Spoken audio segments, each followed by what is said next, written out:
देवाः भद्रं पश्येमाक्षभिर्यजत्राः स्थिरैरङ्गैस्तुष्टुवांसस्तनूभिः व्यशेम देवहितं यदायुः स्वस्ति न इन्द्रो वृद्धस्रवाः स्वस्ति नः पूषा विश्ववेदाः स्वस्ति नस्तार्क्ष्यो अरिष्टनेमिः स्वस्ति नो बृहस्पतिर्दधातु।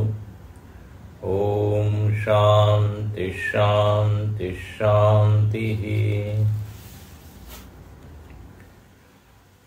परीक्ष्य लोकान् कर्मचितान् ब्राह्मणः निर्वेदमायान्नास्त्यकृतः कृतेन तद्विज्ञानार्थं स गुरुमेवाभिगच्छेत् समित्पाणिश्रोत्रियं ब्रह्मनिष्ठम् समित्पाणिश्रोत्रियं ब्रह्मनिष्ठम्। अथ इदानीम् अस्मात् साध्य साधन रूपात् सर्वस्मात् संसारात् विरक्तस्य परस्यां विद्यायाम् अधिकार प्रदर्शनार्थम् इदम् उच्यते। यहाँ पर भाष्यकार इस मंत्र की प्रस्तावना लिखते हैं, कहते हैं अब जिस मंत्र को श्रुति बता रही है उसमें ऐसे व्यक्ति का वर्णन किया जा रहा है जो परा विद्या का अधिकारी है, जो इस साध्य साधन रूप संसार से पूरी तरह विरक्त हो गया है, जिसको ऐसी चीजों में अब रुचि नहीं रही जो साधन से सिद्ध होने वाली हो, प्रयत्न से मिलने वाली हो। क्योंकि साधन से मिलने वाला जो साध्य है वो साधन के शिथिल होने पर छूट जाता है।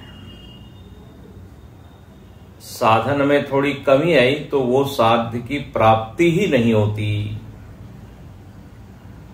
और यदि हो भी गई तो हमेशा छूटने का भय। क्या लिखते हैं, अथ इदानीम अस्मात्, ये जो अभी पीछे के जो मंत्र है उसमें साधन साध्य की ही चर्चा थी। कर्म से व्यक्ति कहां पहुंच सकता है, उपासना से कहां पहुंच सकता है। तो बोले अब इसके आगे की सीढ़ी वो तय करना चाहता है, इसलिए अब उसका आकर्षण इसमें नहीं रहा। लोग चाहे जितना ही महिमा मंडित करे संसार के उपलब्धियों का, अचीवमेंट्स का, इस व्यक्ति को उसमें कोई इंटरेस्ट नहीं है। लोग बोलते हैं अरे इतना हम बता रहे हैं, आपको कोई रुचि ही नहीं है। जिसको सामान्य व्यक्ति इतना उछल उछल के प्राप्त करना चाहता है, विरक्त व्यक्ति कहता है ये बचपना है। जैसे एक छोटे बच्चे को यदि गुब्बारा मिल जाए तो कितना वो आनंद से उछलता है, बड़ा व्यक्ति उसको देखता है केवल। बोले अभी ये 2-4 मिनट के बाद फूटने वाला है। तो ये जो विरक्त व्यक्ति है इसकी वृत्ति कुछ ऐसी हो गई है कि ये तो सांसारिक लोग बहुत बड़ी चीज मानते हैं, इसकी नजर में वो बहुत हल्की है। तो ऐसा ये विरक्त व्यक्ति परा विद्या का अधिकारी है। अच्छा, ऐसा व्यक्ति क्या करे? तो बोले परीक्ष लोकान, लोकों की परीक्षा करें। या इसको आप ऐसा भी समझ सकते हैं, उसने परीक्षा की और उसके मन में ये वैराग्य जाग गया। उसने जब इस जगत की असलियत देखी, जगत को दूर से देखते हैं तो बड़ा चमक दमक वाला दिखता है, ग्लैमरस लगता है, लेकिन पास में जाने पर जब आप उसकी सत्यता को पहचानेंगे तो विरक्त हुए बिना नहीं रहेंगे। गुरुदेव कहा करते थे, आप कस के पकड़ के देखो इस जगत को, ये जगत ही बता देगा कि मैं प्रेम करने योग्य नहीं हूं। जगत ही बता देगा, अनुभव ही बता देंगे। तो यहां लिखते हैं कि उसने परीक्षा की। अब यहां पर जो भाष्य लिखा है भाष्यकार ने, आप ऐसा समझिए मानो कि उन्होंने ही परीक्षा की और जो जो निर्णय आया वो उन्होंने लिख दिया। परीक्षक वो होता है जिसको मालूम होता है उत्तर क्या है। जिसको विधान नियम मालूम ही नहीं है वो कैसी परीक्षा करेगा। तो भाष्यकार ने हमारे लिए यहां पर ये भाष्य लिखा, कहा कि देखो जब आप परीक्षा करोगे तो इस निष्कर्ष पर पहुंचोगे। बहुत ही सुंदर ये भाष्य है। यहां पर वो लिखते हैं कि यह जो लोक है, ये लोक कैसा है, परीक्ष लोकान। हाँ, लोकों की परीक्षा करनी है। और बोले बेहोश होकर परीक्षा मत करो, भोगों में डूब कर परीक्षा मत करो, थोड़ा उससे दूर रह के आप परीक्षा करो। तब क्या क्या निर्णय आएगा वो हम बताते हैं। तो यहां पे कल जैसे हमने देखा, लोक के ऊपर ही यहां पे 4-5 पंक्तियां लिखी। बहुत ही अच्छा है भाष्य कि जब लोक की परीक्षा की, उसने टेस्ट किया कि ये क्या है ये जगत। जैसे आप भोजन करने के पहले उसको टेस्ट करते हो, फिर अच्छा लगता है तो खाते हैं, नहीं अच्छा लगता है तो छोड़ देते हैं। टेस्टिंग चलता रहता है हम लोगों का हर विषय के प्रति। ये बड़े बड़े वैज्ञानिक लोग खोज करते हैं तो वो परिणाम किसका होता है, वो टेस्टिंग का ही होता है ना। परीक्षण से ही बात आगे बढ़ती है, परीक्षण से ही मालूम पड़ता है ये ग्रहण योग्य है या त्याग योग्य है। जिसने परीक्षण ही नहीं किया कैसे क्या करें। डॉक्टर भी चेक करता है, उसके बाद फिर दवाई देता है ना, बिना चेकिंग किए कैसे होगा। इतना बुखार है तो ये दवाई, खांसी है तो ये दवाई। तो दवाई का त्याग या ग्रहण परीक्षा के बाद होता है। तो यहां पर भी संसार का ग्रहण या त्याग परीक्षण के बाद। परीक्षण करके क्या समझ में आया, तो यहां भाष्यकार लिखते हैं कि ये जो लोक है, एक तो ये लोक क्या है, आप कोई कर्म का अनुष्ठान करते हैं तो उसके फल के रूप में हमको ये मिलते हैं। फल भूताहा, पहली बात ये लिखी। दक्षिण उत्तर मार्ग से जाकर आप ऊपर नीचे के लोक में पहुंच जाते हैं। अधश्चोर्ध्वम प्रसुतास्तस्य शाखा गुण प्रवृद्धा। ये जो 15वां अध्याय में भगवान ने कहा, ऊपर नीचे के लोक हैं और इसमें व्यक्ति की गति होती है। और ये इसके ऊपर निर्भर है कि कर्म का प्रकार क्या है। विहित कर्म हो तो ऊर्ध्व गति, प्रतिषिद्ध कर्म हो तो निम्न गति। तो ये तो इस लोक का एक परिचय हुआ, इस लोक का एक लक्षण है। फिर यह लिखते हैं कि परीक्षा करना है तो कैसे करें। परीक्षा के लिए कुछ मानक होना चाहिए।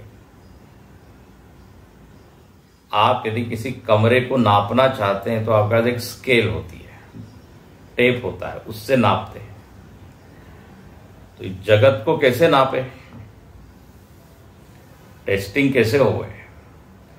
तो कल हम यहां तक आए थे, बोले परीक्षा प्रत्यक्ष अनुमान आगमयी, ये 3 साधन हैं। इन 3 साधनों को लेकर आप परीक्षा कीजिए, इस लोक की परीक्षा, इस जगत की, अपने अनुभव की। तो कहते पहला जो साधन है वो है प्रत्यक्ष। खुली आंख से देखें कि इस लोक में चल क्या रहा है, ये लोक क्या देता है। पहली बात तो ये निर्णय आएगा, पहला निर्णय कि ये सुख देता है। इसलिए लोग इस जगत में भाग रहे हैं, दौड़ रहे हैं, काम कर रहे हैं, किसके लिए, सुखाय कर्माणि करोति लोक, सुख के लिए करते हैं। लेकिन थोड़ा और बारीकी से जब उस साधक ने देखा तो उसने पाया कि जितनी अपेक्षा थी उतना सुख नहीं मिला। हाँ, अपेक्षा से थोड़ा कम ही मिला। मिला ऐसी बात नहीं है, लेकिन जो सोचा था बोले उतना तो कुछ खास नहीं है। लोग बोलते हैं ना, सिनेमा की बड़ी तारीफ सुनी, लेकिन बोले जितना हमने कल्पना की थी जितनी, उतना तो उसमें मजा नहीं आया। तो यहां पर उस व्यक्ति की ये टिप्पणी है कि अपेक्षा के अनुसार सुख नहीं मिलता। हमको लगता है वो भोग भोगने के बाद तो फिर मन अब हमेशा के लिए सुखी होगा, ऐसा तो होता नहीं। अच्छा, दूसरा उसने क्या निर्णय दिया परीक्षा के बाद, प्रत्यक्ष। हाँ, दूसरी उसकी टिप्पणी यह है कि ये भोगों में एक दूसरा पहलू भी है जो कि छिपा हुआ रहता है, वो है दुखद पहलू। अति भोगों का परिणाम दुख में होता है। ये जब भोग भोगते हैं तब नहीं मालूम पड़ता, ये बाद में मालूम पड़ता है। यत्तदग्रे अमृतोपम परिणामे विषमिव, पहले तो अमृत तुल्य लगता है, उसमें उलझ जाता है व्यक्ति, फिर जब परिणाम आते हैं सामने तब भोगे रोग भयम, रोग होते हैं, भय होता है, ऊर्जा का क्षय होता है, समय का क्षय होता है, नुकसान ज्यादा और लाभ कम। ये भोगों की कहानी है। ये भोगों का क्या है, एक कटु सत्य है। रमता है व्यक्ति, जब रमता है तब तो अंधा होता है वो, लोभांध, क्रोधांध, कामांध, और उस समय उसके सामने दूसरा जो पक्ष है उन भोगों का वो आता नहीं। ते पच्यन्ते नरक निगूढ़ा, बाद में जो है वो अनुभव करता है, बोले ये गलती थी, ये ही संस्पर्शजा भोगा दुख योनय एवते। जो हमको सुख का भंडार लग रहा था वो दुख की योनि निकली। अब बताइए, ये कृष्ण भगवान कह रहे हैं, कृष्ण भगवान ने निर्णय दिया और शायद उनका निर्णय ठीक ही होगा। जन्म मृत्यु जरा व्याधि दुख दोषानुदर्शनम। वैराग्य तो तभी आता है जो उसमें, हाँ, ये दूसरा पहलू हम देखें तो प्रत्यक्ष प्रमाण के द्वारा उसने परीक्षा की, तो अपना जैसे लिखते हैं ना, पेपर लिखते हैं, तो बोले ये हमको फाइंडिंग्स मिले। फाइंडिंग्स क्या? आपेक्षिक सुख नहीं मिला।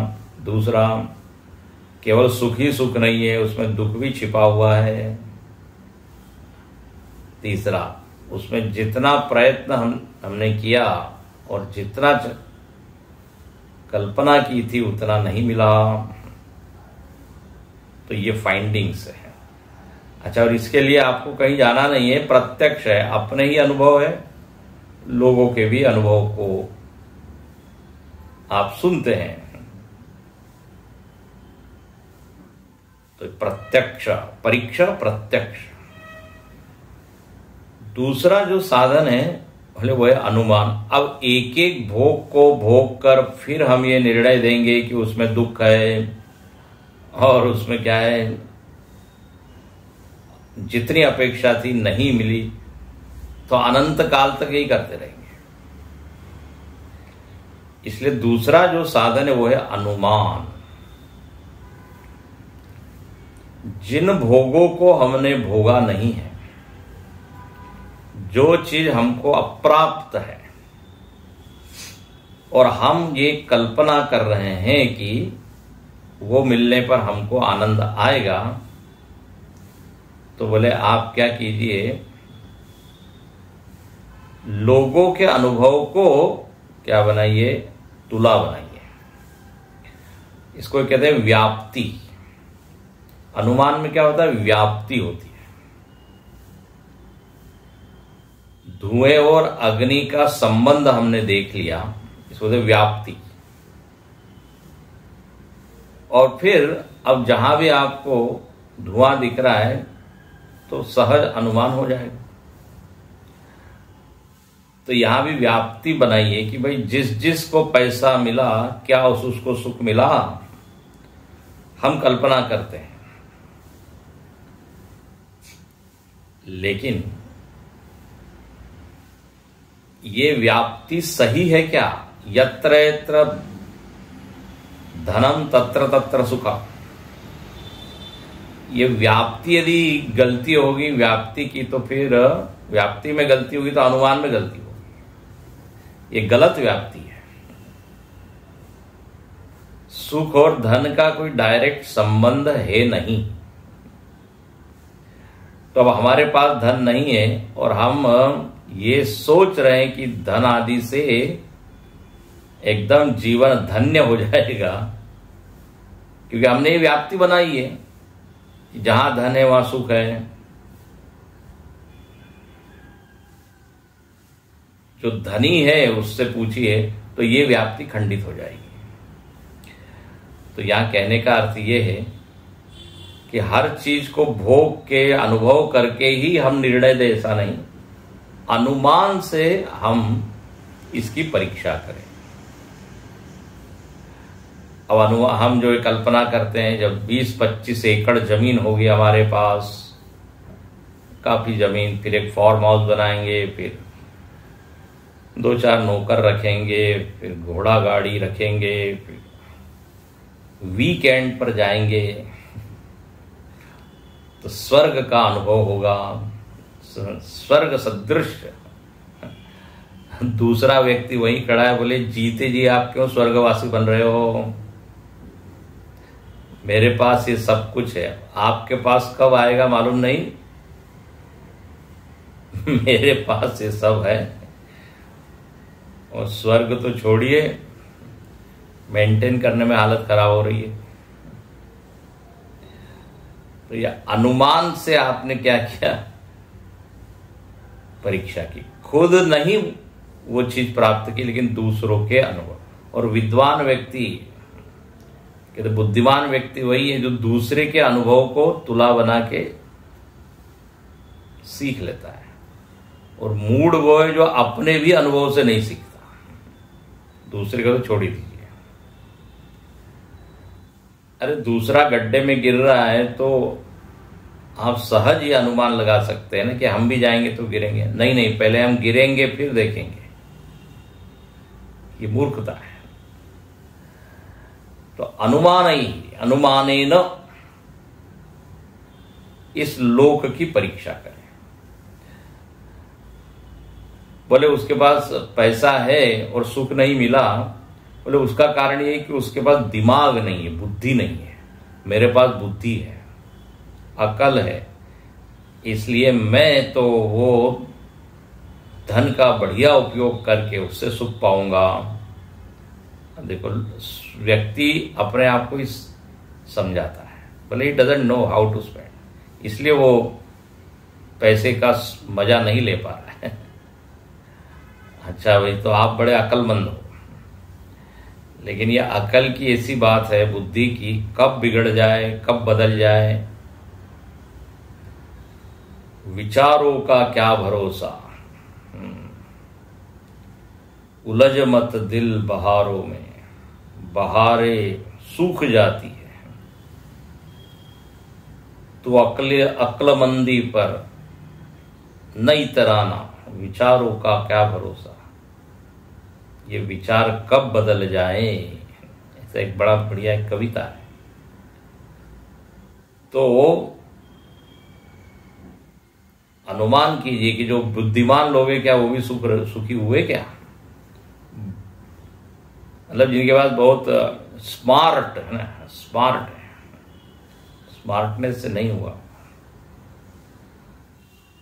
तो अर्थ क्या है कि परीक्षा करें, जरा खुले आंख से देखते रहें कि लोगों का क्या अनुभव है, उसे सीखें।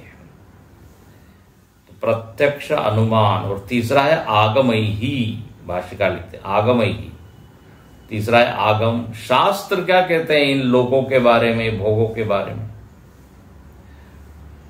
तो आपको यह अनुभव आएगा कि जो आपने निर्णय दिया प्रत्यक्ष और अनुमान से नहीं मिलेगी वो बात, आगम उसकी पुष्टि कर देता है।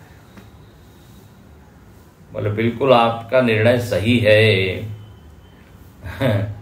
अब शास्त्र में वाक्य आते हैं, इह मूत्र तदमूत्र, जो यहां है वही दूसरे लोक में भी है। अब दूसरे लोक तो हम गए नहीं। देखिए ध्यान से सुनिए, अनुमान करना भी कठिन है, तो शास्त्र बताते हैं कि भाई शास्त्र की नजर तो प्रत्यक्ष और अनुमान से आगे की है ना।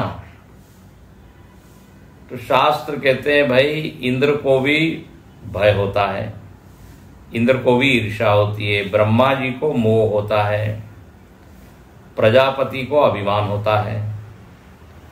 तो आप जिन दोषों को लेके बैठे हैं, मत सोचिए कि वहां जाने पर आप इन सारे दोषों से मुक्त हो जाएंगे।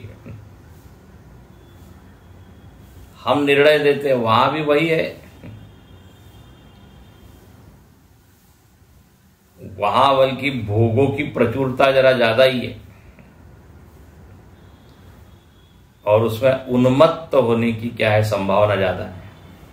इंद्र को कई बार अभिमान आ जाता है तो वो अपने गुरु का ही क्या कर देता है, अपमान कर देता है। बृहस्पति का अपमान कर दिया, कभी दुर्वासा जी का कर दिया।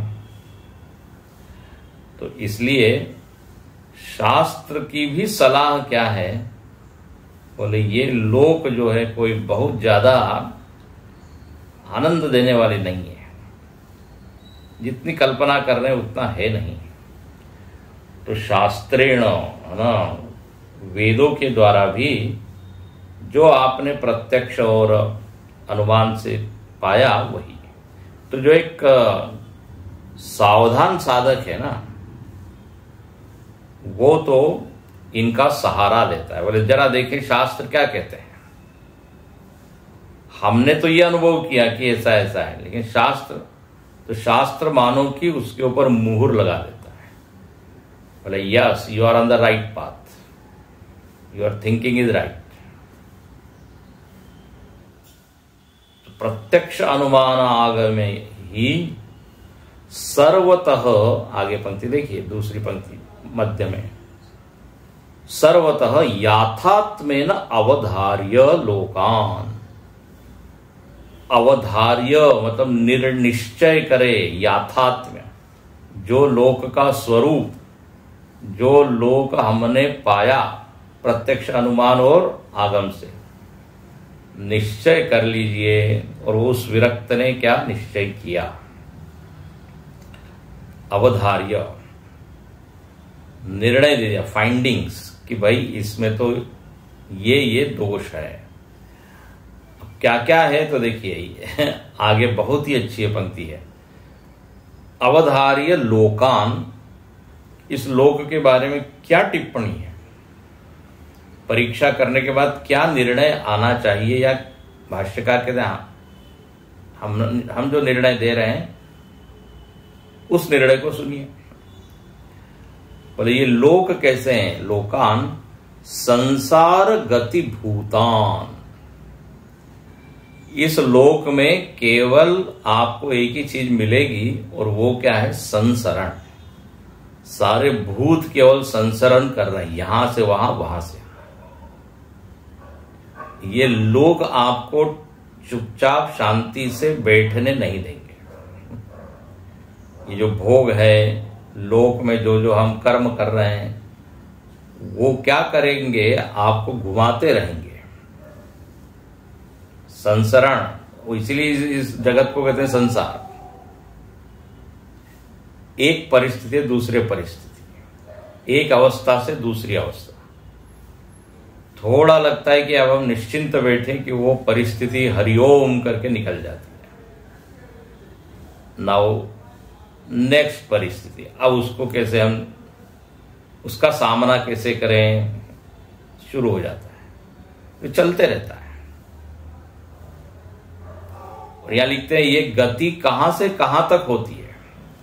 बहुत अच्छी लाइन है। अव्यक्तादि स्थावरांताम।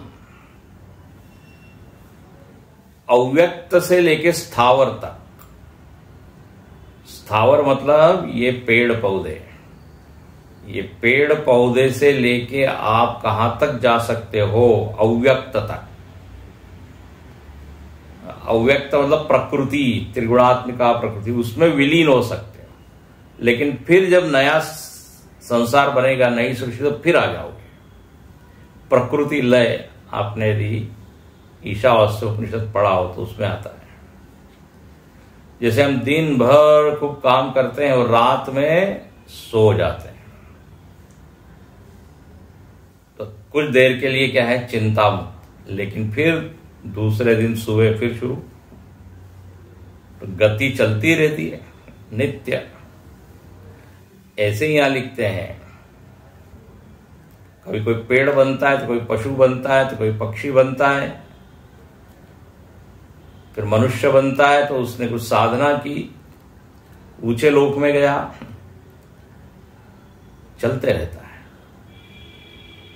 तो अव्यक्तादि स्थावरांताम व्याकृत अव्याकृत लक्षणा, ये लो। व्याकृत मतलब व्यक्त, अव्याकृत अव्यक्त। ये लोकों का एक, ये लोकों की प्रकृति है। लोकों का ये स्वभाव है, धर्म है कि वो व्यक्त अव्यक्त व्यक्त अव्यक्त। बार बार ये शास्त्र में आता है। प्रलय होता है तो सब लीन हो जाता है, फिर सृष्टि होती है, फिर व्यक्त होता है। It is a natural cycle जिसको कहते हैं ना, ये चलते रहता है। और उसमें व्यक्ति, जीव लोग आते हैं जाते हैं। जीव लोग जब व्यक्त होते हैं तो वो साधन भजन करते हैं, तो कुछ जीव तो क्या हो जाते हैं? मुक्त हो जाते हैं। लेकिन अन्य जीव लोग जो इस संसार की परीक्षा नहीं करते, फिर बस ऊपर से नीचे, नीचे से ऊपर, जैसा वो मेले में एक झूला होता है उसमें घूमते रहते हैं। व्यक्त अव्यक्त। तो सृष्टि व्यक्त हुई, सारे जीव आ गए, फिर सारे समष्टि कर्म समाप्त हो गए, फिर सृष्टि लीन हो गई। यहां लिखते हैं ऐसा ये जग है, ब्रह्मांड है। व्याकृत अव्याकृत लक्षणान, ये सब लोक के ही विशेषण है, लोकान के ऊपर ये भाष्य चल रहा है, ये आप ध्यान रखिए। फिर ये कैसा है, बीजांकुरवत इतरेतर उत्पत्ति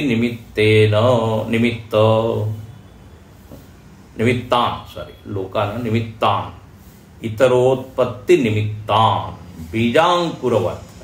हाँ, अब ये भी है, इस जगत में आप देखिए ये बीजांकुर न्याय से सब चल रहा है।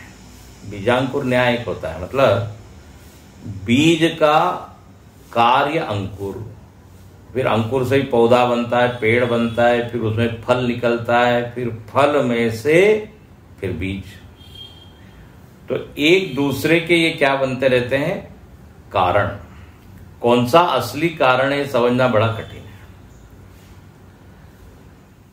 अंकुर से बीज, बीज से अंकुर, बीजांकुर न्याय इसको कहते हैं।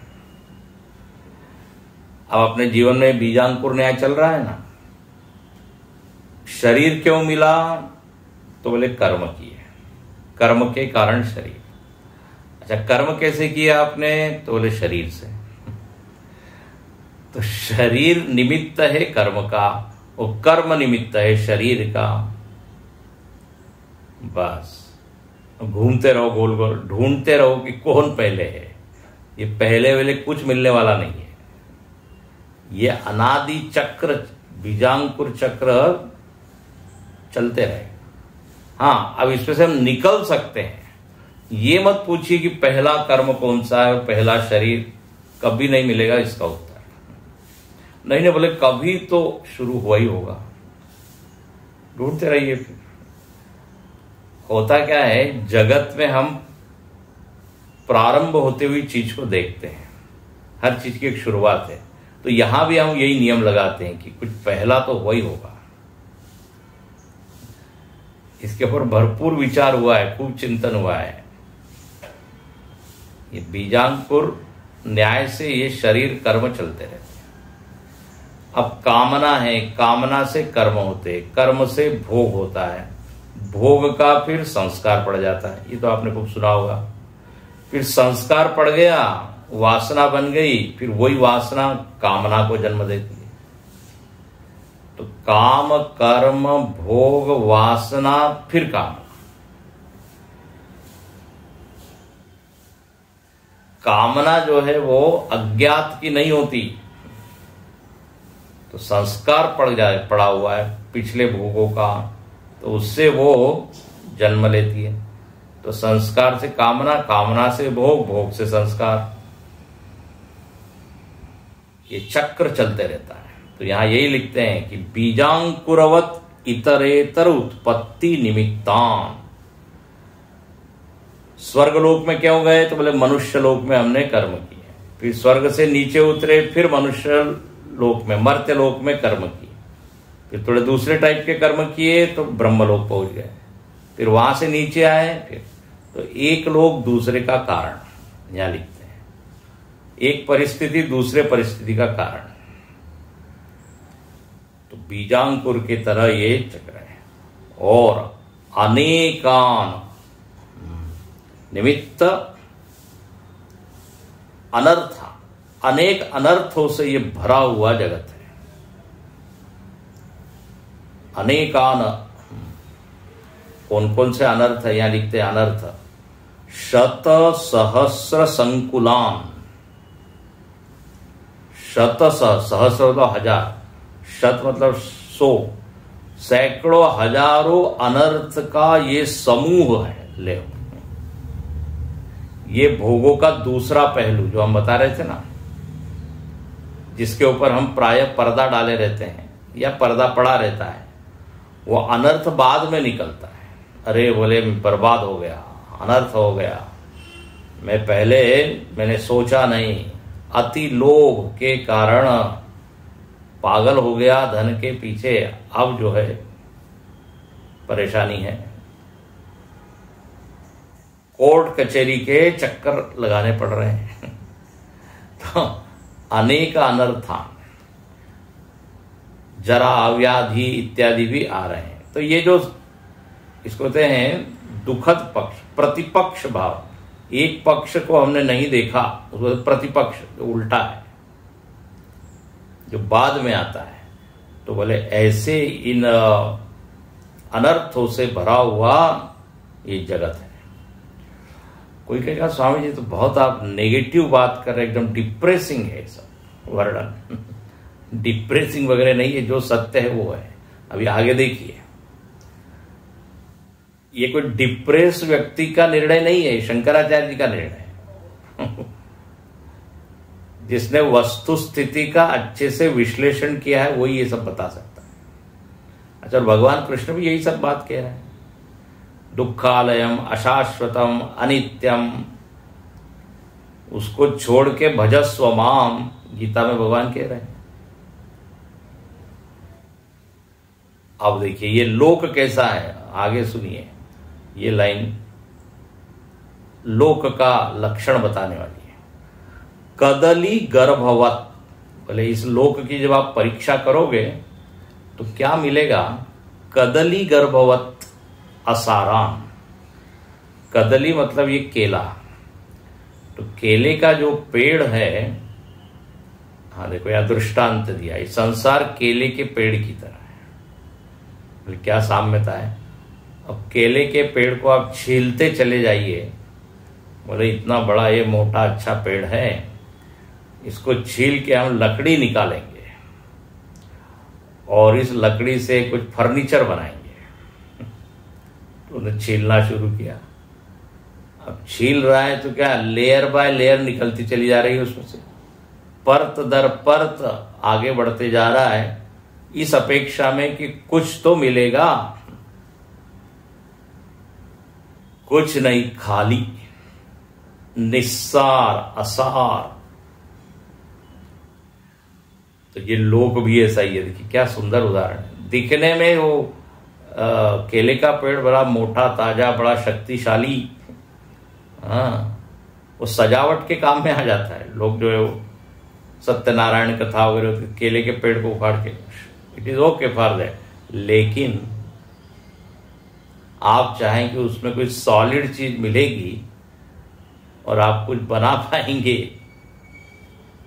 निस्सार, असार, कदली गर्भवत असाराम। फिर ये जगत कैसा है? तो बोले माया। या माया का अर्थ है जैसा ये दिखता है वैसा नहीं है, ये माया का लक्षण लेना चाहिए। अन्यथा प्रदर्शन होता है ना, अन्यथा प्रदर्शन, जैसा वो व्यक्ति होता है वैसा न हो कि अन्य ही दिखा रहा है, उसी को तो कहते हैं ये मायावी है। ये कोई मायावी राक्षस होते हैं, ये पूतना मायावी थी, शूर्पणखा मायावी थी, दिखा रही है कि मेरे जैसी सुंदरी स्त्री ब्रह्मांड में नहीं है, मैं ब्रह्मांड सुंदरी हूं। भगवान ने लक्ष्मण जी को कहा नाक कान काटो इसको, ये सफेद झूठ बोल रही है। और वो कहती है मैं कुमारी हूं, मेरा विवाह नहीं हुआ है। वो वास्तव में विधवा स्त्री थी। जैसा वो दिखा रही है, बता रही है, वैसा नहीं, तो माया। तो जगत भी ऐसी तरह है, मनुष्य से लेके सूर्य, चंद्र, तारा, ग्रह, पृथ्वी, नदी, पहाड़, जो भी दिख रहा है, जैसा दिख रहा है वैसा है ही नहीं। इसके ऊपर पहले अनेक बार चिंतन हो चुका है, विचार के बाद कुछ अलग ही बात आती है। तो यहां पर लिखते माया रूप। तारे इतने छोटे छोटे दिखते हैं, मालूम नहीं कितने करोड़ों गुने बड़े हैं वो, सूर्य से, पृथ्वी से। तो आप जिधर भी नजर दौड़ाइए माया ही है। ऊपर दिखते कि आकाश जो है नीला है, काहे का नीला है ही नहीं, रंगहीन है वो, लेकिन दिख रहा है। कई बार लोगों को धोखा होता है, बोले हमने सोचा था व्यक्ति ऐसा है लेकिन ये कुछ अलग ही निकला। ये माया, या मां सा माया, जो है नहीं लेकिन अपने आप को बड़ा वो ऐसा प्रेजेंट करती है मानो कि मैं ही रियल में हूं। ये जगत का यही स्वभाव है। इसकी और आगे बातें आएंगी। फिर लिखते हैं मरीचि उदक। सारे उदाहरण एक ही लाइन में भाष्यकार ने यहां लिख दिए। ये लोक कैसा है? बोले मरीचि उदक ले।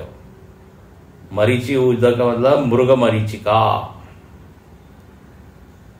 पानी क्या दिखता है रेगिस्तान में? आप देखिए, तपती धूप है, वो किरणों के प्रभाव से लगता है वहां तो कोई तालाब है।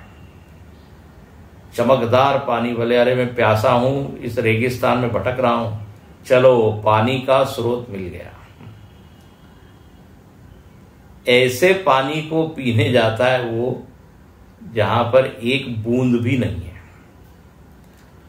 ऐसे पानी से प्यास बुझाना चाहता है जिसका अस्तित्व है ही नहीं। तो बोले जगत भी मृग मरीचिका की तरह है। ऐसा हम सुख पाना चाहते हैं जिसका अभाव है, दिख रहा है केवल। पशु को मालूम नहीं होता इसलिए दौड़ता है, इसलिए मृग मरीचिका ऐसा एक शब्द। तो ये जगत भी। फिर कहते गंधर्व नगर। देखिए सारे ये उदाहरण याद रखने लायक। ये जगत कैसा है? गंधर्व नगरवत। गंधर्व नगर आप जानते हैं, आप आकाश में ऊपर देखिए, बादलों में कई बार पूरा बाजार दिखता है, पूरा नगर दिखता है। ऐसा लगता है बहुत सारे लोग हैं, हाट लगा हुआ है, भीड़ है, अलग अलग दुकानें हैं। लेकिन ये नज़ारा आपको वहीं दिखेगा जहां खुला आकाश है,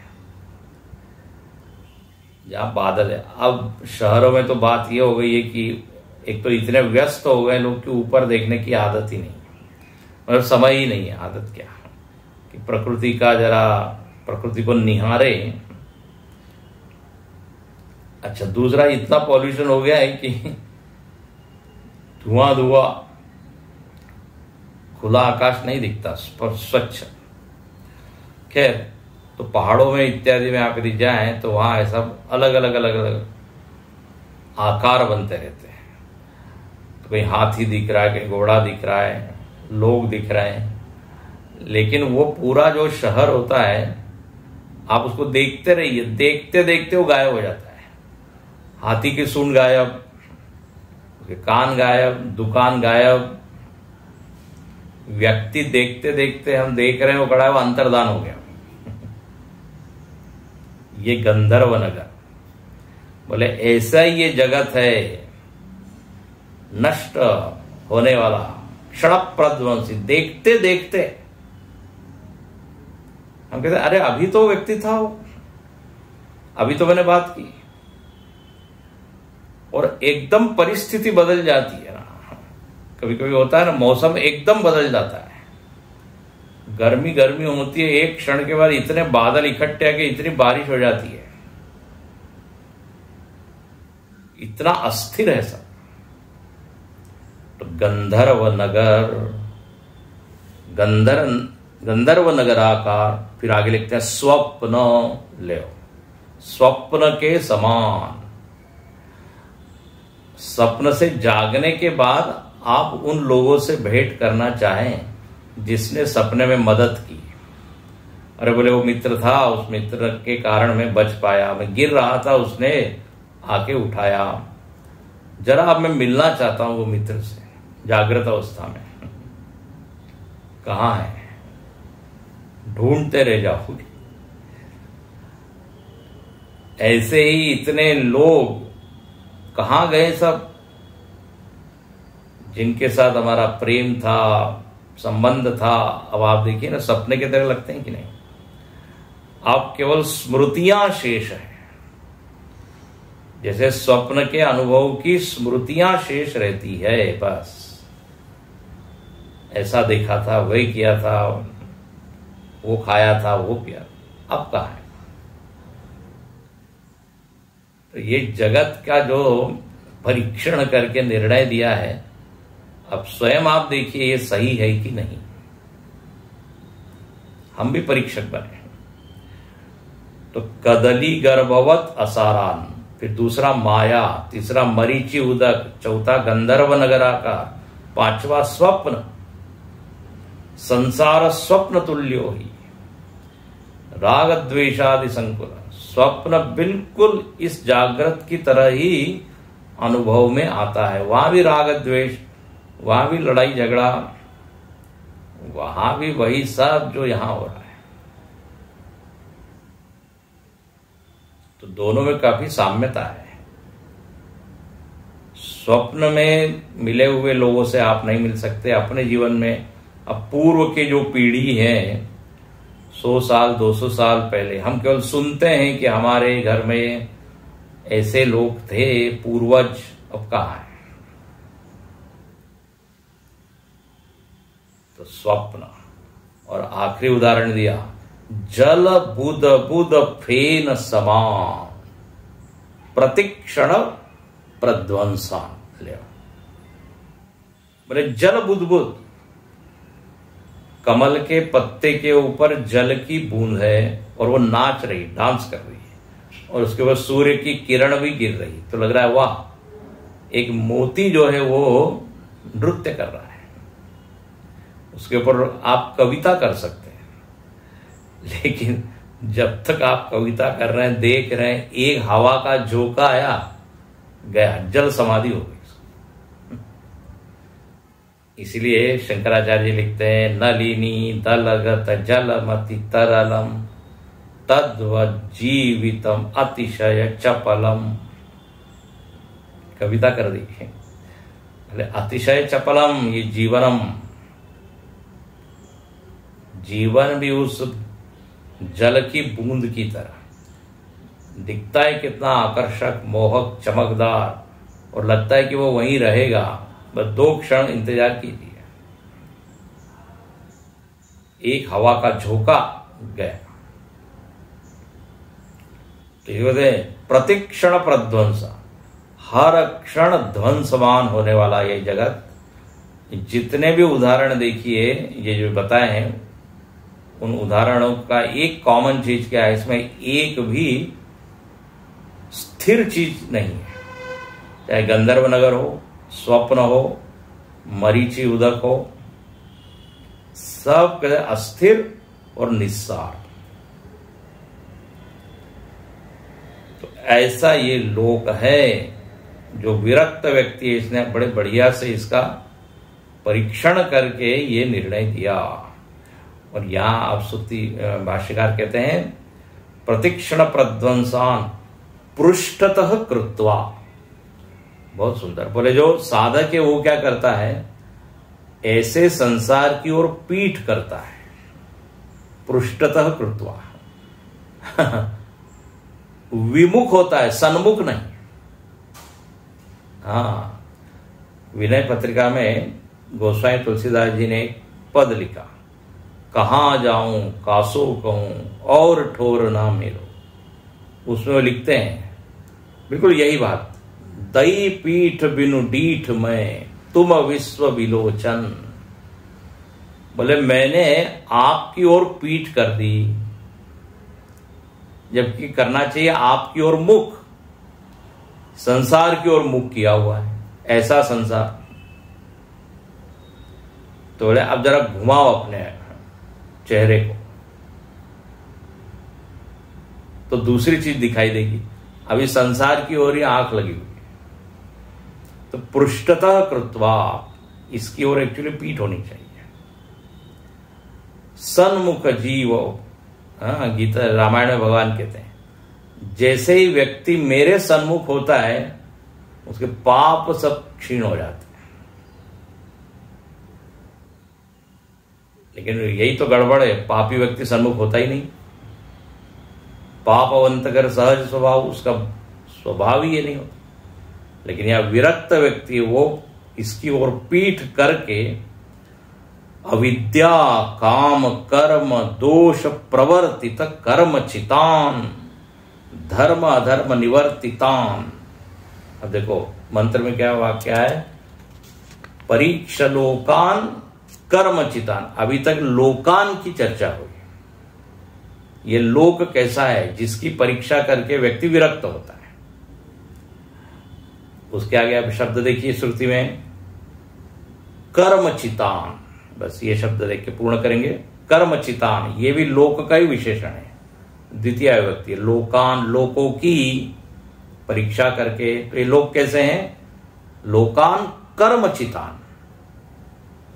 कर्मचितान मतलब कर्म के द्वारा संपादित ये लोक होते हैं। कर्म के द्वारा व्यक्ति को प्राप्त होने वाले ये लोक हैं, कर्म का फल है, इसलिए लिखते हैं। अच्छा, कर्म यदि हो रहे हैं तो कर्म के पहले क्या चाहिए? काम चाहिए, कामना। और कामना के लिए पहले क्या चाहिए? अज्ञान। तो ये लोक जो कि कर्म से निर्वर्तित होता है, संपादित होता है, उसी व्यक्ति के द्वारा जिसमें अविद्या और कामना है। परीक्ष लोकान कर्मचितान, कर्म से ये बना हुआ है। अच्छा, कर्म किस तरह के हैं? तो यहां लिखते हैं धर्म अधर्मान निवर्तितान। धर्म और अधर्म, कर्म दो ही प्रकार के, धर्म और अधर्म, विहित प्रतिषिद्ध, और इन विहित प्रतिषिद्ध के अनुसार लोक की प्राप्ति होती रहती है। तो जो विरक्त व्यक्ति है उसने इसकी पहचान कर ली, और उस विरक्त व्यक्ति का यहां नाम दिया है ब्राह्मण। कल देखेंगे इसको कि ब्राह्मणस्य एव विशेषतः अधिकार सर्वत्यागेन ब्रह्म विद्यायाम इति ब्राह्मण ग्रहणम। बोले इस ब्रह्म विद्या में अधिकार किसका? तो बोले ब्राह्मण का। और ब्राह्मण का अर्थ यहां विरक्त व्यक्ति, ब्राह्मण का अर्थ यहां जाति नहीं है, यहां बुद्धि से संबंधित है, अंतःकरण से संबंधित है। एक क्या कहते हैं, वर्णन अंतःकरण के अनुसार होता है, एक शरीर के अनुसार, जाति के अनुसार। तो यह जातितः नहीं है, बुद्धितः है, जिसकी ब्राह्मणी बुद्धि है।